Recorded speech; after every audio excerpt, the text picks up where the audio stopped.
It's fun if you do this.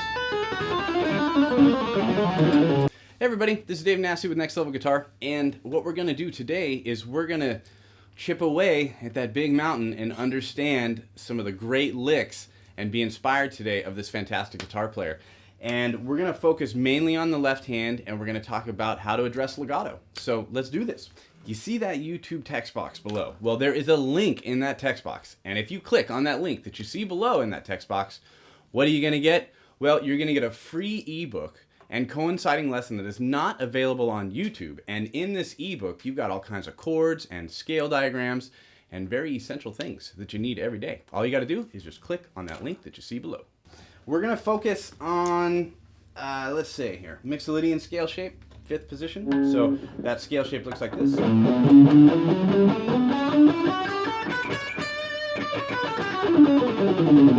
So with this, the tone I've got is kind of clean. It's got a little bit of an overdrive pedal on it, so I have some sustain with my notes because this is so driven by the left hand. So from a tone perspective, I think you can get away with playing any style to achieve these licks. The first thing that we're going to do, though, that is slightly different is a pattern that looks just like this.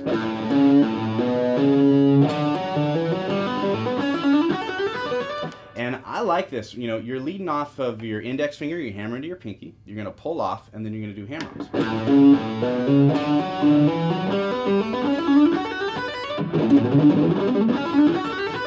Really nice sound with this, and I think a good way to practice this is even symmetrically sometimes. So you can just stick straight across the fretboard.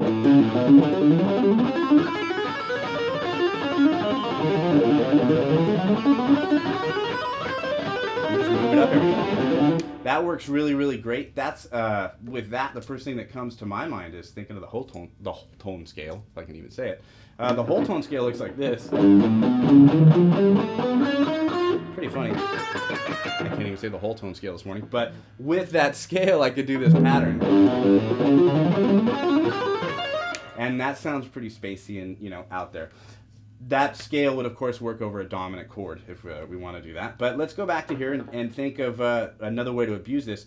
I file these under licks I wished I would have thought of. You know, when you go like this, you're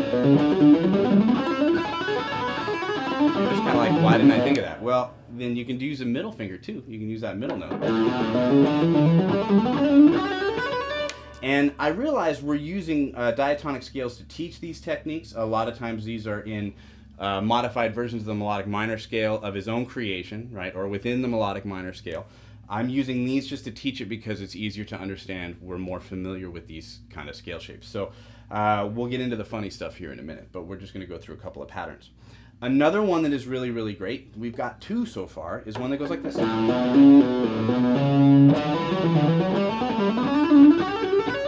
So I strike the string one time and there's a lot of muting going on. And that one I like to do because I can really get a liquidy sound out of it when I get it moving. But so far, we've got really 3 nice patterns that we can do that are completely different. And then we got the middle finger. And then we have this. We'll keep them nice and pretty slow for the moment, and we're going to talk about how to descend now and do some different things. So descending, one of them that is really fun to play looks just like this. I'm going to use a symmetrical shape to do this. I think it'll be easier to understand. We're going to start just like this. So what that is, really, symmetrically, it's going to sound kind of weird slow, but I start with my middle note.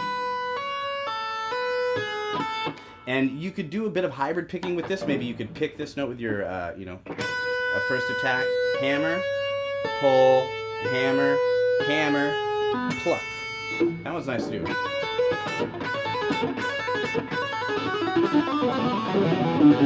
Now that one, you know, is a pretty bizarre lick, and it takes a bit of work to pull something like that off. If you did it in a scale shape, it sounds really fun. Kind of like you're falling downstairs.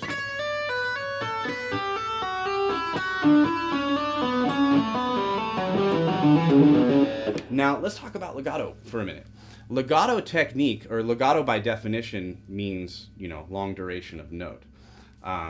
True legato is all hammer-ons, and that's kind of a different thing. We'll talk about it at some point, too.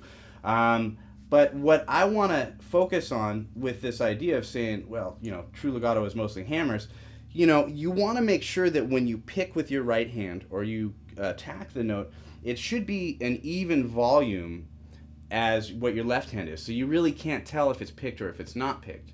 And to achieve that, the way that my teacher taught me was he would say to take a scale,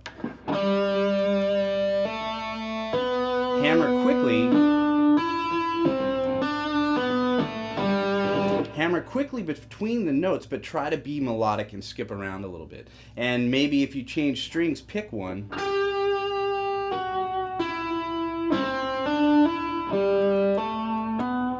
But you really, you'll strengthen your hands in ways that you don't think of, because all you're really trying to do is keep a nice smooth melody.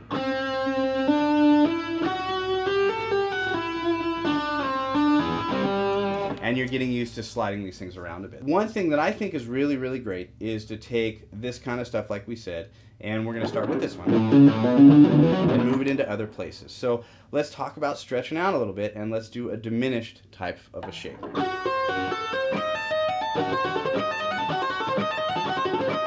Now with this one, sometimes what I'll do is I'll do this slowly.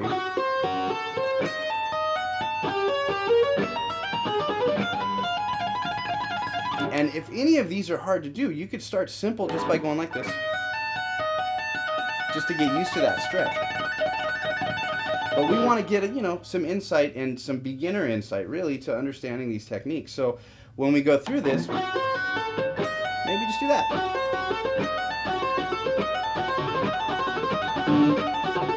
And we could go here.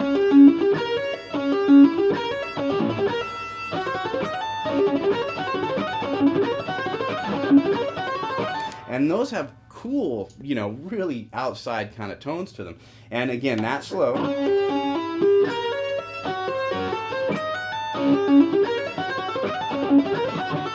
And you can move that chromatically. You could do lots of neat things with it. You could do the pattern we did before where we use the middle, or the middle note, I should say. You could do that here as well. And just try to get those out there. And it's not about going quick. It's just about being smooth and trying new things and understanding and being inspired by, somebody that can play some fantastic licks. They're pretty outside the box and pretty crazy. To take this one here.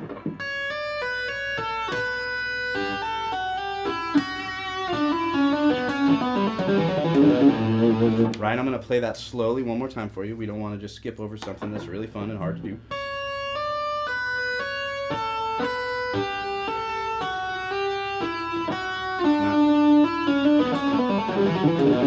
Right, you could take that and you could maybe say, oh, horrible, right? But it's fun if you do this. You do all those kind of crazy sounding licks. So you can see the goal here is we're just going to learn these in positions that are familiar, in classic kind of rock structures, I guess, right? And we're going to see in later lessons how we can apply them over chords. This is not just something that we're going to, do one time.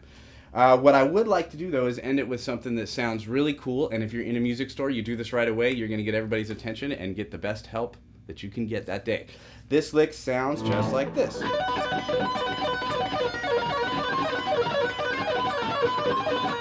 And really wild sounding kind of a thing. We could talk about what chords to play it over, but let's just do this really quick. Hybrid picking. I'm going to pluck my 19th fret high E string, and you can see how I've got this stretched out. Big stretch. I've got my middle finger on 15, first on 12, pinky on 19. I pluck 19 with my middle finger, then I go like this. Pick, pull, pull, hammer, hammer, pluck, pick.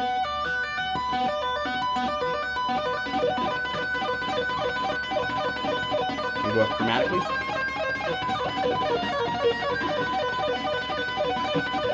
Now there's a song that he does where I rip this off from, basically, because he takes this kind of idea, but he actually string skips and he hits the high E and he bars. So he goes like this. There it is.